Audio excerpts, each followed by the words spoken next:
Hello again everyone, Deflect here for But Fair Gaming. Came to bring you a video on the Lethality Operative, one of my favorite specs in the game.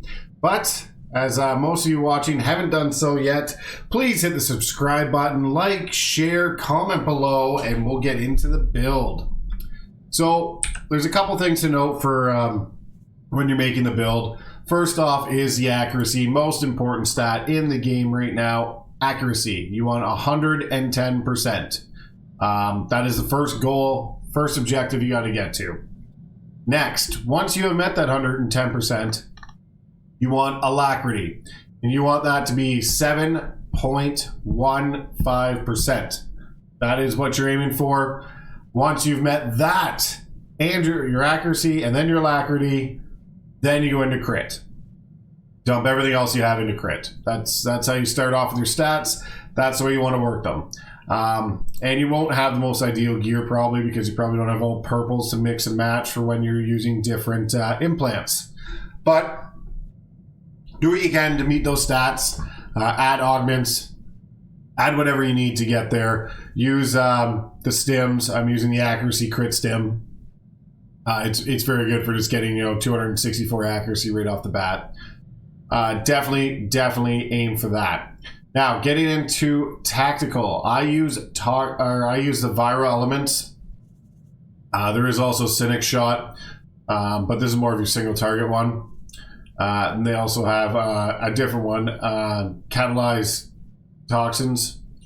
But I'm using viral elements right now. Toxic Haze spreads toxic blast effect and lethal strike does additional damage to all nearby targets affected by toxic haze. So this does two things. It changes the rotation a little bit. Toxic blast you want up first, then you will toxic haze, then you will lethal strike. And it goes kind of in that order. So first you put your toxic blast up, then you toxic haze to spread the toxic blast to all parties around, then you lethal strike to do damage to all parties affected by your toxic haze. So it's a kind of a three-step rotation on that, but we'll get into that in a little bit. As for the implants I'm using the range, tech, and healing is increased by 5% because who doesn't like a flat 5% damage increase? And I'm also using gaining a tactical advantage increases your crit chance by 10% for 10 seconds. Very good 10% extra crit. Doesn't quite equate to 10% damage, but it's very close. It's really good. Definitely a good one to have. And that's pretty much the gear I run. Going into the abilities. Now, you can mix and match a few of these. Currently, I'm using Increase the Armor Pen, crit hit chance, and critical hit damage of Corrosive Assault, which is very good because that's what you blast people with. I use that one. You could use Corrosive Assault, deals 10% additional damage and slows the target if you like. You can also use this one as well, which isn't a bad one. If Corrosive Assault would reduce your tactical advantage to 0, it is refunded. Instead, this effect can only occur once every 10 seconds, and Stim Boost lasts 5 seconds longer. It's good, but you only get one extra one per rotation, basically. So I stick with the Armor Pen to do a little bit more damage. I use the knives, the Noxious Knives, because it's really the only damage increase on this one. Other one is Invasion, is lowered, or you get a Debilitate, which is a stun ability. So I use Noxious Knives just for a little bit of extra damage when I throw the knives. Doesn't happen very often, but that's what I'm using on that row. Corrosive Grenade increases crit hit chance of your periodical poison effects to the targeted effects by 20%. So, crit hit, 20% chance on your dots. Very good. Couldn't say no to that. The other one is Corrosive Grenade deals 10% more initial damage and grants 2% damage reduction per target it hits for 10 seconds. Also really good. So, it's in between the two. But I like the little dot effect, get 20% more crit chance. And I'm assuming that's per tick. So I made the assumption. It's hard to tell because, hard to tell without seeing how many times it crits, but that is what I'm using. This one's really great. Having tactical advantage increases your crit hit chance and all damage and healing done by 5%. You just have to take that. The next row is optional, depending on your playstyle. Increase movement speed by 15% and effective stealth by 3, or reduce the cooldown to cloak screen by 30 seconds. I use the damage reduction by 5% because lethality operatives are very, very, very squishy. Moving up to this one, the adrenaline probe now restores 15 additional energy. Because when I use adrenaline probe, I'm usually quite low on energy. So the other ones, activating cloak screen grants 2 seconds of evasion, or shield probe grants 5% of max health. Your choice here, whatever you like, kind of up to you. This second last row has all sorts of different combinations you can use depending on what you're doing. Group cloak, very good. Very good to have a group cloak, last 15 seconds. That will come into play a lot. It has more play in flashpoints than anything else. Flashbang, just to blind all the targets, is also very good. Good to have.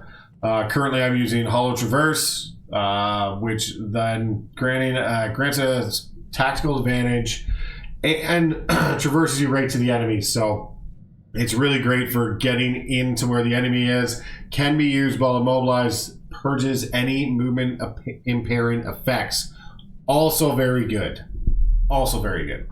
So you can use this to quickly dash to your enemy. Very good ability. I like it. It's got a 30-meter range and only a 35-second cooldown. So short cooldown, big range. That is why I use that one. Last row is pretty much, I think, anything you need here. I just use this because it does, it's a passive and it's the only one that does actual damage. So activating evasion grants blow for blow, returning 150% of direct single target tech and force damage taken to the attacker while evasion is active. So it just reflects the damage and does a little more on the return. Otherwise, the other ones, you know, you can charge and strike, immobilize the player, and every time you attack, the active cooldown of evasion is reduced by 3 seconds. So I use the only one that can do more damage. That's just what I picked. Getting into the rotation and what you need to watch out for. So as a lethality operative, another dot class. If you watch my other videos, you'd see I do like dot classes. But this one, there's 2 main dots that you want to use. Corrosive Grenade. Periodical damage. Slows the target. And damage taken from elements and internal attacks increased. As you can see, there's a range on, or a AoE effect on that. Very great. You want to hit people with this one right off the bat. The next one is your Corrosive Dart. That just does dot damage for 22 seconds. The other thing is Toxic Blast. So this was part of the tactical we're using. Toxic Blast, taking extra damage from poison effects, which is your Corrosive Grenade, your Corrosive Dart, your Toxic Haze, and your Corrosive Assault cause your period effects on the target to also take damage. So you want to use these abilities. These are your main ones, plus Lethal Strike and Shiv, because Shiv grants tactical advantage. So to use your Corrosive Assault and your Toxic Haze, you need Tactical Advantage, which are granted from Toxic Blast and Shiv. But you want to have your dots on because damage taken from tech attacks is increased. So, kind of a rotation you would go into is you want to hit as many targets as you can with Corrosive Grenade. You want to hit your main target with Corrosive Dart. You can traverse if you're too far away, or you don't have to traverse. It's up to you. But you want to then hit them with Toxic Blast, Toxic Haze, because it spreads the effect, and then your Lethal Strike, because your Lethal Strike will affect everyone affected by your Toxic Haze, and then you'll hit your Corrosive Assault. And then you can Shiv again before all your stuff is done, and Corrosive Assault for the last time. So that's kind of a main rotation I use. You can throw in a Fragment Grenade and a Noxic Knives after, but this will do a lot of damage in a short period of time to AoE people. So again, you'll want to Corrosive Grenade, hit your main with Corrosive Dart, zoom in, hit hit them with Toxic Blast, Toxic Haze, Lethal Strike, Corrosive Assault, and then Shiv, Corrosive Assault, Corrosive Assault. And then you can throw in, you know, a Noxic Knife if they're all in front of you, or a Fragment Grenade, and go back into making sure you keep all your dots up at a time. And that is kind of your base rotation right there. It's pretty simple to, you know, knock off. Pretty easy, not too in-depth rotation, but those are the items you want to watch out for. If you have any questions on it, let me know in the comments below. Some other buttons that you're going to want to watch out for are definitely, don't forget about your Adrenaline Probe to recover some energy, as we did take the talent to recover 15 extra energy. Use your Evasion. This is the one that reflects 150% damage, so you don't want to use it right when you go in. Make sure you have your shield probe up, but use Evasion, you know, pretty quick into it, as it will reflect more damage and do more damage. So it's not a bad ability to do, or if you know there's going to be some big damage coming, it is a 1 minute cooldown, so save it for that. Don't forget your Coda probes that can heal you, your other healing abilities, your Sleep Dart, so in your stealth, you can use your Cloak Screen or your stealth and your Sleep Dart to an enemy to sleep, and that way you can pass by. It does not work on droids, but it works on people, as a droid can't sleep. But those are the main ideas of it. And again, you know, if you have any questions, just let me know. Don't forget to like, share, subscribe. This was Deflect, Firm but Fair Gaming. We'll see you in the next video.